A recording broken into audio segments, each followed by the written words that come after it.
Hey guys, second gold medal for Carlos Yulo. Grabe, grabe. The Philippines is so proud of you, Carlos Yulo.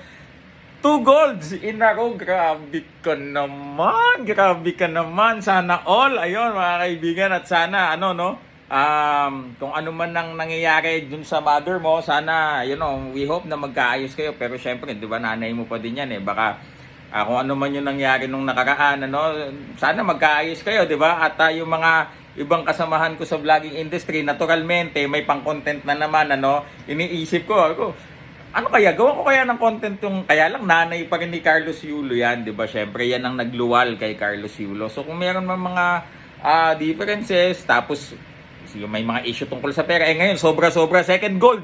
Kung ano man yung makukuha niya nung first gold niya, another benefits na naman dahil nasa batas po natin yan, I think that's 10 million mga kaibigan plus yung incentives pa ng iba pang private sector mga kaibigan. Pero it is so unbelievable mga kaibigan na Carlos Yulo ngayon 2-time Olympic gold medalist.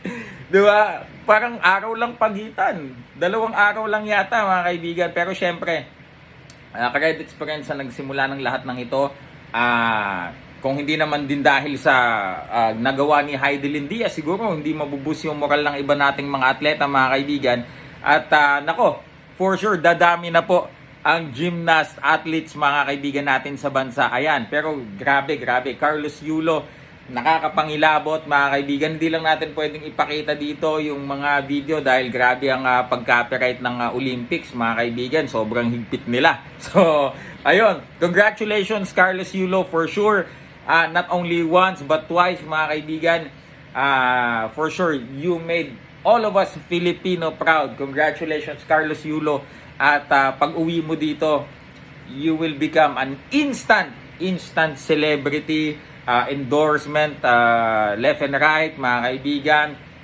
Housing, tawag dito, businesses, franchise, kotse, pera, milyon, oh my God, pero damn, you deserve it, champ, you deserve it. So yun, mga kaibigan, i-congratulate po natin si Carlos Yulo. Talagang grabe, all the hard work really paid off. At syempre, ganyan naman sa pagsikat, sa tagumpay, papasok din yung mga issue, pero champ, baliwalain mo na yan dahil for sure dahil sa tagumpay mo, maayusan. And mother, naku po, sana po maging proud po kayo sa inyong anak, nakita ko din yung post po ninyo, pero siguro masama lang ang loob ninyo, 'di ba?